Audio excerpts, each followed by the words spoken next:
Well, I'll get right to it. I got a Daly BMS that's dead, Raspberry Pi that's dead, USB hub dead. They're all dead, and I want to tell you about it. Let me tell you how this started, actually. Get a call from the school that I need to pick up one of my kids because she wasn't feeling well, and both of my vehicles were gone. We have our oldest son, he's driving now, and I think the wife was 3 hours north visiting her parents, and I had to get to school. So what better vehicle to take than, there it is, than the bus, okay? So I got that thing fired up, or at least tried to, while I was trying to crank the engine over. Must have been some kind of surges of electricity or something, and the BMS just couldn't handle it. Obviously, you know, you need, I think, well over a 1,000 amps, cold cranking amps at 24 volts to get this old girl to turn over, especially when it's cold. And it was a 250 amp BMS. What do you expect? This is my fault. I screwed up. Okay, this is not Daly's fault. So far, Daly's made a great BMS, as far as I can tell. So good, in fact, I bought another one. But about a 500 amp. I'll show you that one too. So anyway, what ended up happening? Why did this happen? Best I can figure is something overloaded in the Daly BMS, and it sent voltage through the UART port, which is not isolated on Daly's USB dongle, and that's really important. And that's one difference between the Victron USB dongles. And a lot of people say, well, you don't have to buy Victron's dongles. You don't need to. Well, I'll tell you what, they're kind of nice because they are all isolated. All my solar charge controllers still work. The USB dongles to VE Direct dongles still work. Anything Victron still works just fine. It's all the other stuff that broke. The USB hub, that's dead. The Raspberry Pi, that's dead. The screen still works, so that's good. The other thing is, it's really hard to find a replacement Pi right now. They are so expensive. I think they used to be 35, 40 bucks just for the Pi. Now we're looking at, I think 130. Like, they're just not making them right now. Chip shortage, it's the worst. So I had an extra one laying around. I think it was a retro gaming system for a while. That's not important. Point is, we're back up and running, kind of. I haven't hooked the BMS up yet, the new one. But I at least wanted to share what happened, and maybe you can learn something. So I'll show you some of the things we're going to be putting in, how we're going to improve the system, and we'll also open up the fried Daly BMS and see what we can do there. Let's disassemble the Daly BMS. I've already done most of it. I'm just taking off the parts in order. There's some screws on either end here that you have to take off, and there's a couple screws underneath here. So you just, this part comes off. It's just basically the shroud for making airflow a little bit better in there. And then there's some screws on the bottom side, which I've also already removed. I'll show you those. Oh, well, now one decides to fall out. That's the bottom of that there. Those are all the screws I've already pulled out. A couple more. And then I was hoping, spoiler alert, it's not quite what I was hoping for, but I was hoping that I'd see some real electronics in here. But when I open this up, this is all I really see. They've got this pretty well sealed down in there. Now here is where the business end, if you were to really overload it, these would pop and fry. These are the MOSFETs, I believe, that control the current. And they all look fine. And then here's the other side. About the same as the front.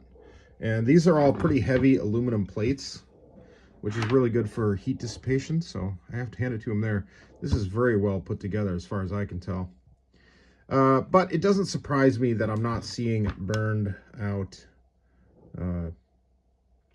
components in here, because I think what actually happened is there was some voltage spike in here somewhere, and it killed the electronics part of it, the smarts part of it, not the actual MOSFETs that control voltage and whatnot.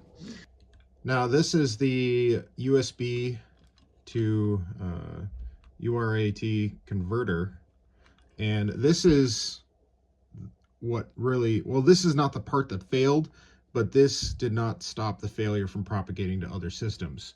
So what happened, I believe, is something in the UART port there spiked on voltage, killed itself, the brains of it internally here, passed it along through here and into the rest of the system. Now what I'm adding in the future is this. This is really important. This is a USB isolator, okay? So we'll just put that right in line with this. And it it kind of creates an air gap between the two systems, so that even if this thing were to get fried again, or in this case it would come from here and here, if that would fry again or something, it would not, the voltage would not propagate over, unless it's extremely high, in which case we've got real problems. Okay, moving on. Let's, all right, this is the past. Let's talk about the future. Let me show you this new BMS. I hear people like it when you just slam something on the table. So, for comparison here, this is what a 500 amp hour, or 500 amp Daly BMS looks like. All right, we're going to wide mode here. So 500 amp, 250 amp. Let's look at some differences here right away. Definitely bigger, but not just in the connections here. And obviously this has 2 cables versus the 1 here. But it's longer in length as well. And here's probably the thing I like the most, is where the connections are for the data and all that stuff.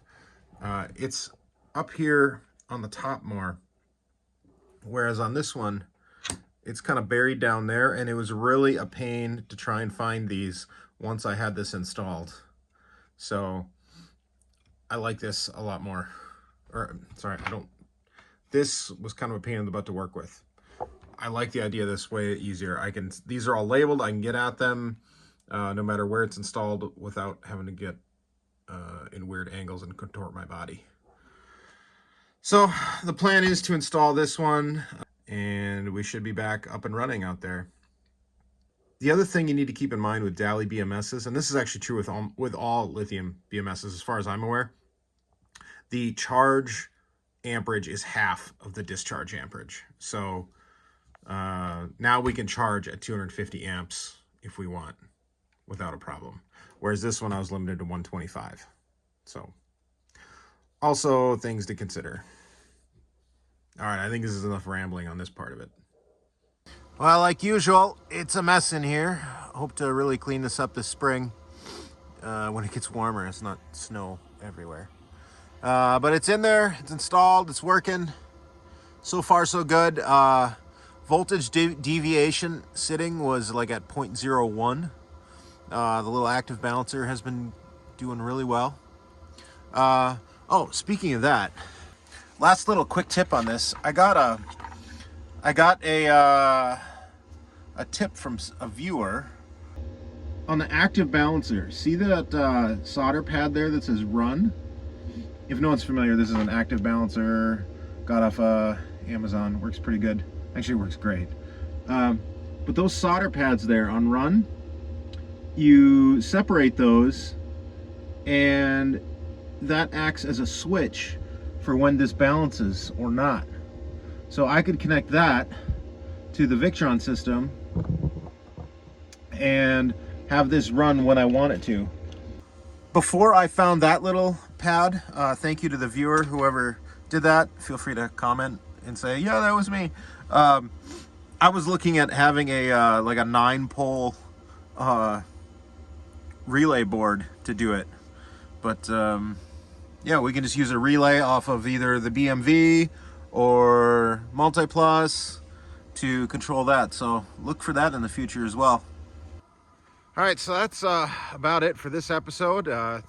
Sun's starting to go down, getting colder, so I gotta go inside, get this video out to you guys. If you have any questions, comments, complaints, other points of order, feel free to leave them below. And as always, hope you get out there, do something, enjoy it. Yeah, see you later. Bye.